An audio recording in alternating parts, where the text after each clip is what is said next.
What if everything we thought we knew about the origins of religion is mistaken? Imagine this: the beginnings of organized faith didn't come from grand temples, priests adorned in robes, or the monumental structures of ancient civilizations.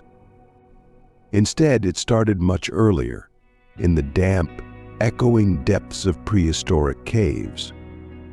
Long before humans settled in cities, before we even knew how to farm or write, our ancestors were seeking something greater, something beyond the physical world. The earliest evidence of spiritual practice doesn't come from towering cathedrals or stone pyramids, but from these ancient caves. Yes, caves, where the oldest expressions of human spirituality have been preserved. Let's delve into shamanism, humanity's most ancient form of spiritual practice, going back as far as 30,000 years or more. Think about that. Long before the concept of organized religion, these early humans were performing complex rituals and ceremonies, weaving their beliefs into practices that connected them to an unseen reality. This suggests something profound about the human spirit. Even in the earliest days, there was a deep, almost instinctual need to reach beyond what the eye could see, or at least they believed there was. The artwork in places like the Lascaux caves in France tells a story that defies the traditional narrative of religion. These caves hold remarkable images of figures dressed in animal skins and antlers, not just hunters celebrating a kill, but spiritual leaders, shamans, who were seen as intermediaries with the spirit world. But here's where things get truly intriguing. These shamans didn't simply pray or recite rituals, they transformed. Through intense trance-like states, they believed they became animals, spirits, and forces of nature. They claimed to step into another realm or reality beyond what most could experience. So this begs the question: were they prophets, experiencing divine revelation, or were they caught in delusion? This is a question we're left to grapple with. What's even more fascinating is that shamanistic practices weren't limited to one part of the world. They're found everywhere, from Siberia to North America, from South Africa to Australia. Cultures separated by vast distances and without contact somehow practice similar rituals. Is this a simple coincidence, or does it point to something deeper, perhaps universal, within the human mind? Shamans were not merely spiritual guides, they held incredible power over their communities. They weren't only revered, but also feared. These individuals could dictate critical life decisions: when to hunt, when to migrate, and even who lived or died, all based on their supposed communication with the spirit world. So were early humans simply awestruck by the mysteries of nature? Or were they being controlled by those claiming to hold divine authority? Imagine living in a world where a shaman tells you, if we don't make this sacrifice, the spirits will take your child.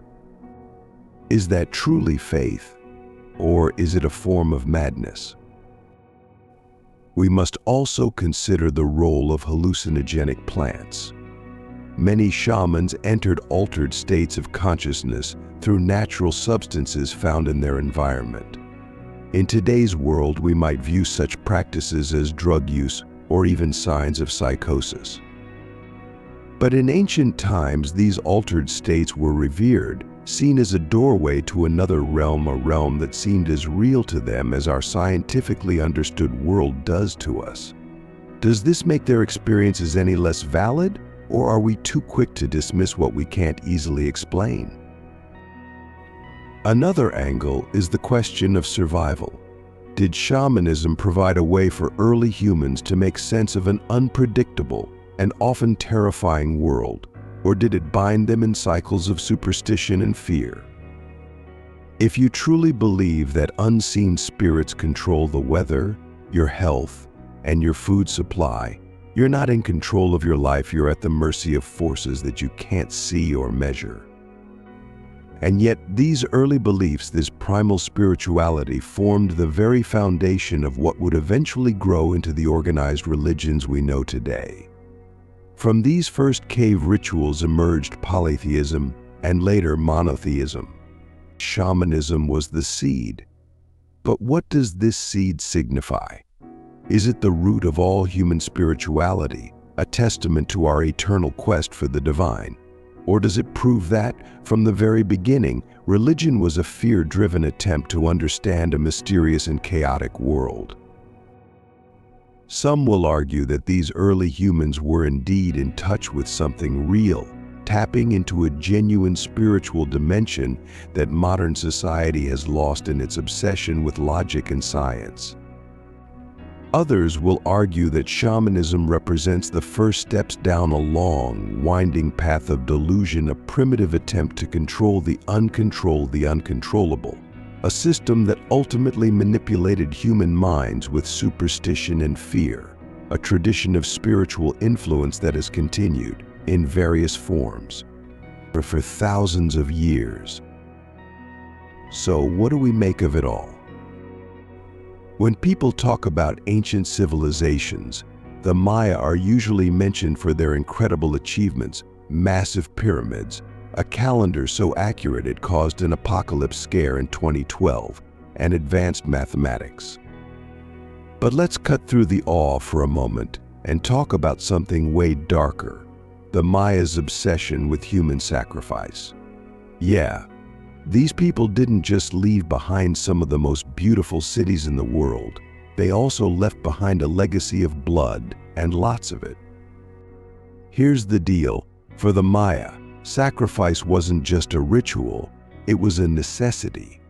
They believed the gods had created the world and continued to sustain it, but there was a catch: the gods needed something in return.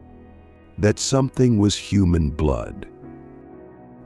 Without it, the sun might stop rising, the rains might stop falling, and crops would wither. So they weren't sacrificing people for fun. They were literally trying to keep the universe running. But at what cost? The Maya believed that their gods had given life through their own blood, so human blood was the only thing that could repay the debt. And when we say human sacrifice, we're not talking about a quiet little ceremony in the woods. This was a public spectacle. Picture this: massive stone pyramids, packed with spectators, drums pounding, and at the top, a priest driving a blade into a living, breathing human being. All of it done with the belief that this act of violence was necessary to keep the cosmic order intact. And here's the kicker: they didn't just sacrifice prisoners of war. Sure, captives were the obvious choice, but there were times when the Maya sacrificed their own elites, people of status, kings, priests. Imagine that: your ruler, the person meant to guide your civilization, being offered up to the gods. That's not just faith, that's faith taken to an extreme that we can barely comprehend today. What kind of society does that? But why did they believe this was necessary? The Maya saw the world as being in a constant state of peril. Everything: the sun, the rain, the very soil they depended on, could stop functioning if the gods weren't satisfied. Their cosmology was a cycle of creation and destruction, life and death, and human beings were the currency that kept the gods' favor. It's a terrifying worldview, really. How do you argue with a religion that says if you don't spill blood, the entire universe might collapse? Let's talk about the logistics for a second. This wasn't a rare occurrence. We're talking about regular human sacrifices at major events, everything from the crowning of a new king to the dedication of a new temple. In fact, the ball game the Maya played, pits where teams tried to knock a rubber ball through a stone hoop, wasn't just a sport. It was a death match. The losers, or sometimes the winners, depending on the interpretation, were often sacrificed. That's right, their national pastime had a body count. Now, some people argue that human sacrifice wasn't as common as it seems, that it was reserved for specific, high-stakes occasions. But there's no denying the archaeological evidence: skeletons with their hearts cut out, decapitated skulls, and inscriptions depicting priests with blood-soaked hands. It's clear that human sacrifice was a central part of Maya religious life. The question is, was this devotion to the gods, or was it a society spiraling into madness? And here's another thing to consider: this wasn't a one-off event in history. The Maya civilization thrived for nearly 2 millennia. And human sacrifice was part of that entire journey. So was it working for them? In their eyes, it probably was. Crops were growing, cities were expanding, and the Maya became one of the most dominant civilizations in Mesoamerica. In their minds, the blood was doing its job. But is this the ultimate example of faith, or is it a chilling reminder of how far humans will go to maintain control over forces they can't understand? The real shocker is that this wasn't just about survival, it was about power. The Maya elite controlled the rituals, and by performing these sacrifices, they reinforced their authority. Think about it. If you're the guy who talks to the gods and makes sure the sun rises tomorrow, people are going to listen to you. But does that make the whole thing any less insane? Were they truly serving the gods? Or were they exploiting a fear-driven belief system to maintain power over the masses? It's easy to look back and dismiss this as barbaric, but for the Maya, this was life. This was the price of survival in a world they believed was fragile and easily tipped into chaos.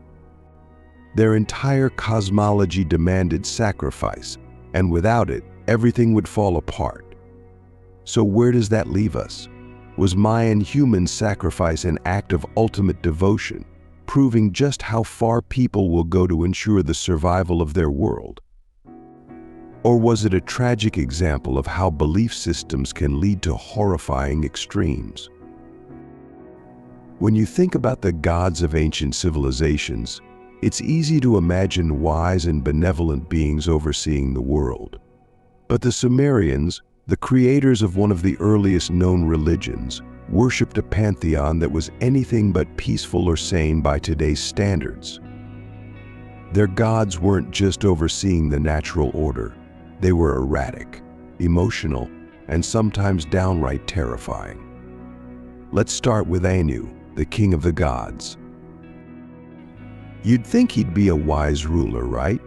Well, not exactly. Anu was a god of the sky who mostly distanced himself from the affairs of both humans and the other gods. Yet his influence was massive, and he held absolute authority over life and death. Anu's detachment, combined with his occasional interventions, made him an unpredictable figure. The Sumerians lived in fear of his wrath, wondering when he might step in to hurl down a plague or drought. Is this the kind of deity you'd put your trust in, or does it sound more like an unstable force you'd be scared to upset? Then there's Enlil, the god of wind, storms, and chaos, Anu's right-hand deity, if you will. Enlil's story is a wild ride of destruction and power plays. He once became so enraged with humanity that he unleashed a flood to wipe everyone out. A story that should sound familiar if you've ever heard of Noah's Ark. But here's the twist. In Sumerian mythology, Enlil wasn't saving anyone or offering redemption. He was just angry and didn't want to deal with humanity's noise anymore. Total destruction was his solution. But Enlil's not the only volatile one in this pantheon. Enter Inanna, the goddess of love, war, and fertility. She's a fascinating character, both alluring and terrifying. Inanna wasn't just about beauty and attraction, she was also a fierce warrior goddess, known for her ruthless ambitions. She even attempted to overthrow the underworld itself and challenge its ruler, Ereshkigal, in what can only be described as a power grab. Inanna's mythology is filled with betrayal, vengeance, and outright insanity, often leaving death and destruction in her wake. Here's the kicker. These weren't just mythological stories for the Sumerians. They believed their gods were very real and had direct influence over their daily lives. Imagine living in a society where every natural disaster, illness, or personal tragedy could be attributed to a god's whim. Does that sound like the kind of divine order you'd expect from higher beings, or does it sound like a system built on fear and unpredictability? What's even more fascinating is how these gods mirror human emotions and flaws. They were jealous, petty, and often cruel. If you think the modern concept of God is based on benevolence and justice, the Sumerian gods stand in stark contrast. These deities weren't concerned with fairness or morality. They acted in their own self-interest, often to the detriment of humanity, and yet the Sumerians offered their loyalty, their prayers, and their sacrifices to these volatile figures. Was this a desperate attempt to maintain order in a chaotic world, or were they victims of divine manipulation? The Sumerians also believed in the importance of maintaining balance with these gods. But that balance was always precarious. The gods didn't hesitate to bring disaster if they felt disrespected or ignored. Enlil's flood wasn't a one-off event. Plagues, storms, and warfare were all considered divine punishments for human misdeeds. But here's the irony. The gods themselves were often the ones acting irresponsibly. We could look at this and say the Sumerians were trying to make sense of a world they didn't fully understand. A world where natural disasters, disease, and war felt like random, uncontrollable forces. But instead of seeing these forces as part of a natural order, they attributed them to the whims of insane gods. Or perhaps there's something deeper here, were the Sumerian gods actually symbolic of human rulers, projecting the flaws and fears of ancient kings onto their deities? If the gods were selfish, cruel, and erratic, maybe it's because the Sumerians were living under rulers who were exactly the same. We've all heard about the grandeur of ancient Egypt, pharaohs, pyramids, mummies, but behind all that splendor lies something far more bizarre: the Egyptians' obsession with the afterlife. And by obsession, I mean they lived and died for it, literally. The Egyptians didn't just believe in an afterlife, they believed in an insanely complex one, filled with gods, monsters, trials, and some seriously strange rituals. To them, death wasn't an end, it was the beginning of a treacherous journey through the underworld. A journey that only the wealthy and well-prepared could hope to survive. So how did they prepare? By spending most of their lives building elaborate tombs, hoarding treasures, and mummifying their bodies with such precision that their techniques are still studied by scientists today. But here's the question: were they simply planning for an afterlife, or were they prisoners of an irrational fear? Let's get into it. To the ancient Egyptians, the soul wasn't a simple, singular thing. It was fragmented into multiple parts: the K, the BA, the AK, and so on, each with its own role and destiny after death. Keeping this mess of a soul intact required a whole lot of ceremony, including the mummification process. Now, this wasn't just about preserving the body, it was about keeping the soul's connection to the physical world intact, so it wouldn't get lost in the underworld. Sounds rational, right? But then you find out that they believed your heart would literally be weighed against a feather to determine your fate. Yeah, a feather. If your heart was heavier than a feather, meaning you had lived a morally unbalanced life, it was game over. Your soul would be devoured by a creature called MIT, part lion, part crocodile, part hippopotamus. Talk about a terrifying end to the road. But if you passed, you'd be welcomed into the afterlife by Osiris, the god of the dead. It's easy to see why people might take death seriously with stakes like that, but here's where it gets insane. Pharaohs and elites spent fortunes preparing for this journey, building tombs that were bigger and more expensive than the palaces they lived in while alive. Now let's talk about these tombs. The Great Pyramid of Giza? It wasn't just a marvel of architecture, it was the ultimate death chamber. Built over 4,500 years ago, it stands as one of the 7 wonders of the ancient world, but it's also one of the most extreme examples of how far the Egyptians went to secure their place in the afterlife. They believed that the size and complexity of the tomb directly affected a person's transition into immortality. The bigger the tomb, the smoother the journey. Makes sense, right? Except it didn't. Despite all the time, effort, and resources they poured into these massive structures, most tombs were eventually looted, and the treasures meant to guide them into the afterlife were stolen. And yet, generation after generation, they kept building.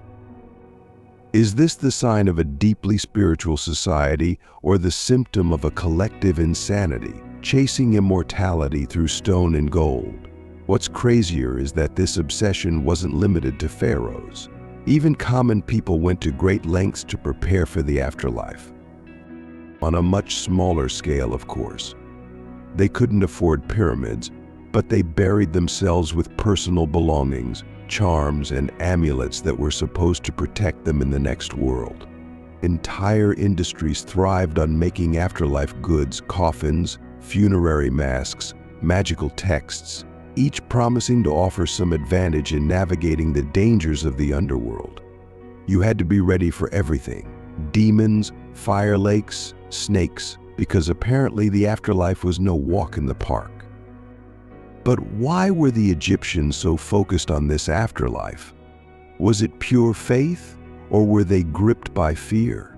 A fear of death so profound that it shaped an entire civilization's economy, politics, and culture. They spent more on death than life. That's a fact. The labor, the engineering, the craftsmanship, all aimed at ensuring that death wasn't the end, but a continuation, albeit through a twisted, terrifying version of immortality. It's not exactly the kind of heaven most people envision today. Think about it. A culture so terrified of the unknown that they mummified their pets, buried food with them for the afterlife, and filled their tombs with false doors to confuse potential grave robbers.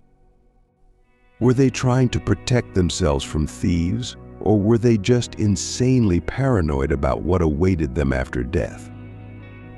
And here's the thing, all of this, every brick in every pyramid, every linen wrapping on a mummy, was driven by a belief that the afterlife was just as real, if not more real, than life itself. But is this rational, or is it the ultimate fear-driven madness? When people talk about ancient civilizations, the usual suspects come up: Egypt, Mesopotamia, maybe even Greece. But there's one that often gets overlooked: the Indus Valley civilization. This was a society so advanced that it left behind cities with grid layouts, complex drainage systems, and even early forms of dentistry. But here's the twist: we still know shockingly little about their religious life. And yet, the clues we do have suggest something bizarre, something completely different from the polytheistic and monotheistic traditions that shaped later civilizations.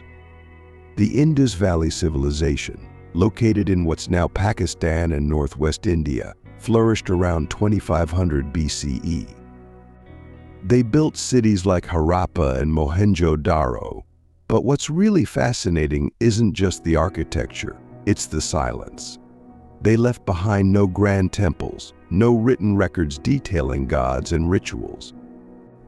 And that raises a huge question: did they even have gods as we understand them? Or were they practicing some kind of religion that's almost unrecognizable to us today? Archaeologists have uncovered a few tantalizing clues. Seals, small carved stones, often show what looks like a horned figure sitting in a yogic posture, possibly an early form of the Hindu god Shiva.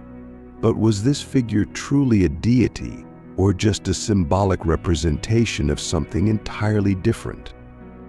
Shiva is known today as both a creator and destroyer, a complex god representing life cycles.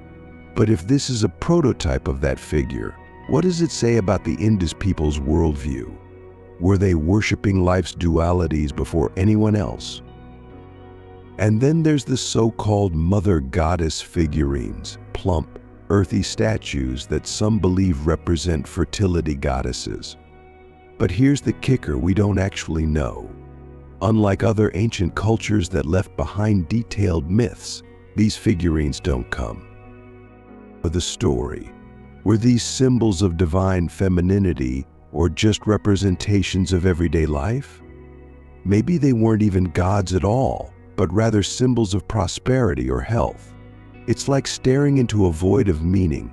There's just not enough to go on, and that silence is eerie. What's really mind-blowing, though, is that the Indus Valley civilization seemed almost uninterested in the kind of monumental religious structures we see elsewhere. While Egypt built pyramids and Mesopotamians erected towering ziggurats to connect with their gods, the Indus people didn't bother. Their cities were organized, clean and efficient. But where's the grand temple? Where's the divine footprint? Were these people too practical for religion as we know it? Or were they worshiping something that didn't require physical symbols, something more abstract, like natural forces or the flow of life itself? Or, and this is where things get really interesting, were they following a path we'd barely recognize today? Maybe their religion was less about worshiping gods and more about maintaining balance. Look at their cities, designed with precision, reflecting a society obsessed with order. Maybe their religion wasn't about praying to gods, but about living in harmony with their environment. If that's the case, then their gods weren't in the sky or on altars. They were in the flow of the river, in the seasons, in the cycles of agriculture. But that raises another uncomfortable question: what happened to them? By 1900 BCE, the Indus Valley civilization began to decline. Was this a failure of their religious system? Did their focus on balance leave them vulnerable to the chaos of nature? Floods, droughts, invasions? Were their forgotten gods unable to protect them? Or did their practical worldview fail when they faced the uncontrollable forces of the real world? What's truly insane is how this entire civilization, with its advanced technologies and enigmatic beliefs, just disappeared. And with it, their gods, or whatever form their religion took, vanished into the dust of history. Their language remains undeciphered, their temples, if they even existed, remain unfound, and their gods, if they had them, left no trace. Were these forgotten gods symbols of a society that simply refused to leave a divine footprint? Or were they practicing something so abstract, so different, that we can't even recognize it? When you think of monotheism, you probably picture modern religions like Christianity, Islam, or Judaism, right? But what if I told you that the world's first monotheistic religion wasn't any of these? It was Zoroastrianism. Yep. Thousands of years before Jesus, Muhammad, or Moses, a Persian prophet named Zoroaster, or Zarathustra, depending on who you ask, dropped a bombshell on the ancient world: one supreme god, Ahura Mazda. Sounds simple, right? Well, not quite. While Zoroastrianism is often called the first monotheistic religion, it's actually built on a dualistic worldview that's a bit more insane than you'd expect. Let's break it down. Zoroaster taught that the universe was locked in an eternal battle between good and evil, light and darkness. On one side, you've got Ahura Mazda, the wise lord, the god of truth, order, and light. On the other side, Angra Mainyu, the spirit of destruction, chaos, and all things evil. So, was this really monotheism, or was it just dualism dressed up in religious robes? Let's be honest, Zoroastrianism wasn't just about worshiping one god, it was about picking a side in an ongoing cosmic war. It wasn't God is everything, but more like God is in a constant fight for survival. If you ask me, that's a pretty stressful religion. Imagine living your entire life in fear that chaos could win at any moment. Zoroaster didn't present Ahura Mazda as an all-powerful being who could snap his fingers and erase evil. Nope, this was a god who needed your help to defeat the darkness. Think about that for a second. A god who depends on you to make sure order triumphs over chaos. That's a heavy burden for a human to carry, right? It puts the responsibility for the universe squarely on the shoulders of believers, demanding that they live pure, moral lives just to keep the universe from falling apart. I mean, is that a divine mission or a cosmic guilt trip? And let's talk about the fire. Zoroastrians are obsessed with it. To them, fire isn't just a symbol, it's a physical manifestation of Ahura Mazda's divine light. They literally built temples to house sacred fires that had to be kept burning at all costs. No pressure, but if your fire went out, it meant you were letting the forces of chaos take over. Some of these sacred fires have supposedly been burning for thousands of years. Again, this isn't just worship, it's an endurance test. What kind of religion makes you fight entropy every single day? And this cosmic war wasn't limited to the spiritual world. It was playing out right here on Earth, too. Zoroastrians believed that the choices you made in your daily life directly impacted the battle between good and evil. If you told the truth, practiced charity, and lived according to Asha, the Zoroastrian concept of truth and order, you were helping Ahura Mazda.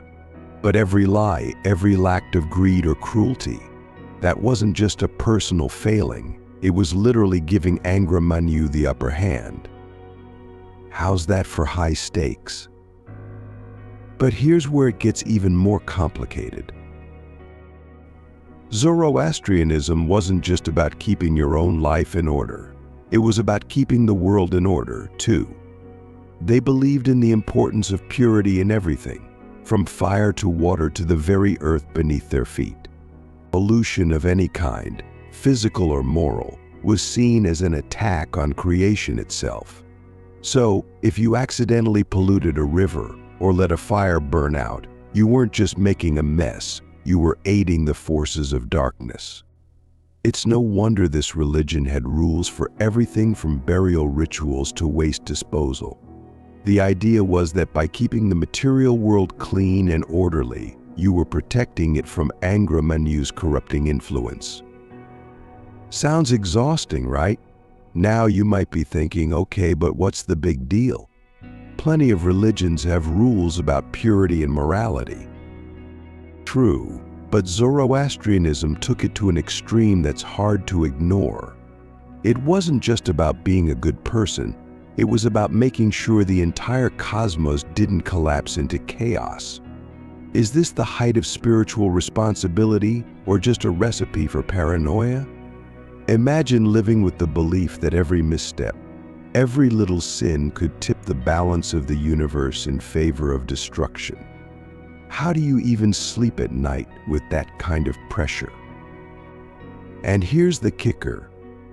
Zoroastrianism didn't just influence the ancient world, it shaped the religions we know today. Some scholars argue that key concepts like heaven and hell, the final judgment, and even the battle between good and evil in Christianity and Islam have roots in Zoroastrian beliefs.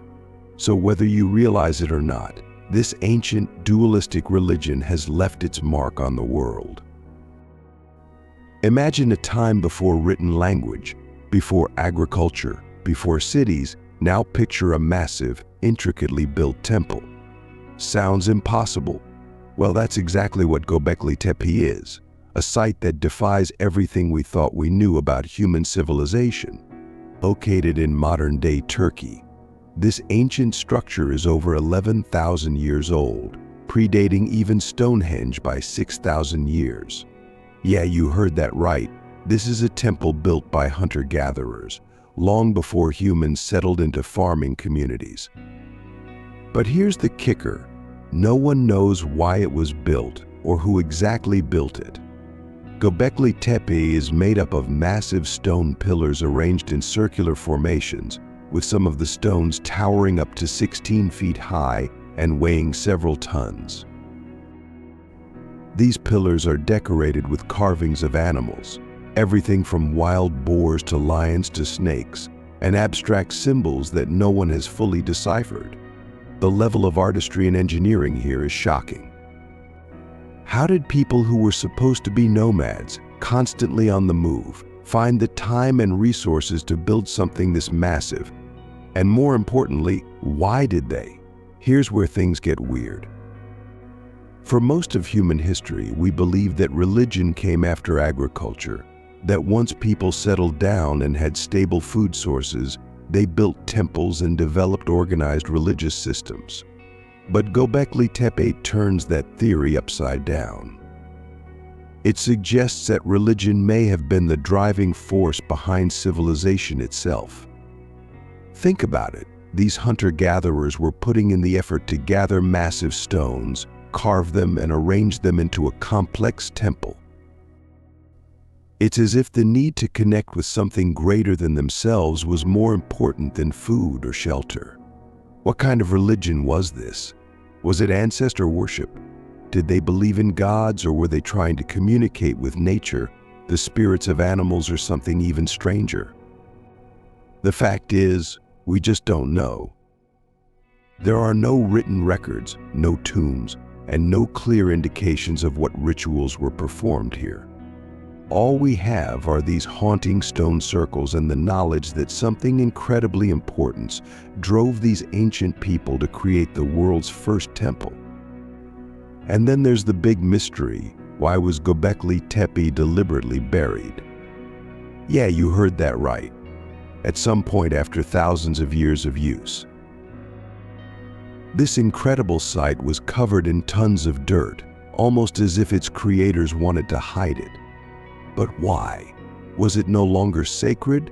Was it considered dangerous, or did these people fear the knowledge or power contained within its stones? Some archaeologists think it was buried as part of a ritual.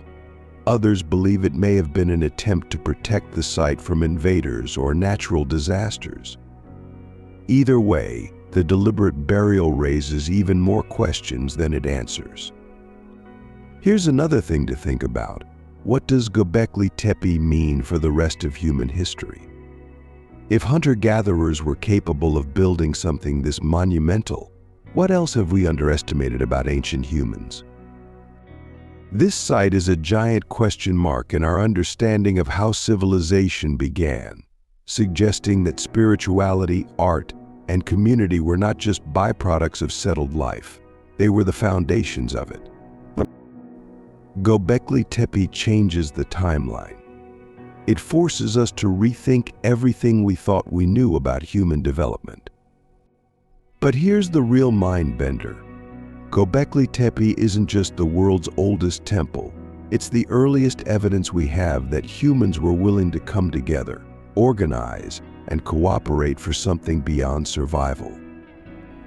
That something was spiritual, or at least they thought it was. What could have been so important that it pushed people to build a structure that would last for over 10,000 years? Was it a glimpse of the divine, or the first example of human obsession with the unknown? And finally, what if there's more to this story? If Göbekli Tepe was hidden for thousands of years and only discovered by accident, what else is buried out there? waiting to rewrite history once again. We might be just scratching the surface of what ancient humans were really capable of. The fact that this site even exists opens up the possibility that there's a lot we don't know, and maybe never will. As we reflect on these ancient practices, one undeniable truth stands out: humanity has always been willing to go to unimaginable lengths to find meaning, control chaos, and ensure survival. Whether it was shamans entering trances, Maya priests sacrificing human lives, or Egyptians dedicating entire lives to securing a place in the afterlife, these practices reflect a powerful, enduring need to connect with forces beyond our understanding. But what do these stories tell us about the human condition? Were these ancient rituals proof of humanity's endless quest for the divine, or were they a testament to the ways belief systems can be manipulated to maintain control and perpetuate fear? Thank you for watching. If you found this exploration into ancient spirituality and ritual practices intriguing, please like, comment, and subscribe to our channel for more content. Your support helps us continue diving into the fascinating and sometimes eerie history of human beliefs. Don't forget to share your thoughts in the comments below. Do you think these practices were acts of faith, or simply fear taken to an extreme?